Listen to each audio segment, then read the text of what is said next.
Hi ಎಲ್ರಿಗೂ ನಮಸ್ಕಾರ. ಇದು ಸಂಡೆಯ ಕಂಟಿನ್ಯೂಷನ್ ಬ್ಲಾಗ್ ಆಗಿರುತ್ತೆ.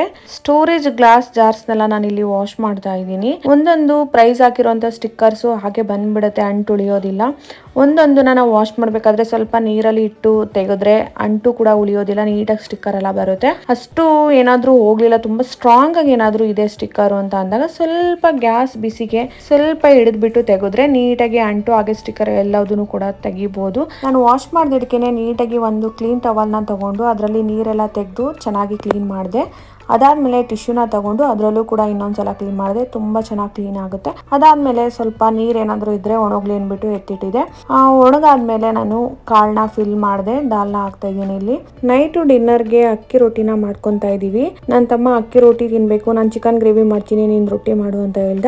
ಸೊ ಊರಲ್ಲೆಲ್ಲ ಜಾಸ್ತಿ ತಿಂತಾ ಇದ್ವಲ್ಲ, ಇಲ್ಲಿ ಬೆಂಗಳೂರಲ್ಲಿ ಸ್ವಲ್ಪ ಕಮ್ಮಿನೇ ಆಗಿತ್ತು ಮಾಡೋದು. ಸೊ ಇಬ್ರು ಕೂಡ ಕುಕ್ ಮಾಡ್ತಾ ಇದೀವಿ. ಈ ಒಂದು ಮಿನಿ ವ್ಲಾಗ್ ಇದಾಗಿತ್ತು. Thank you.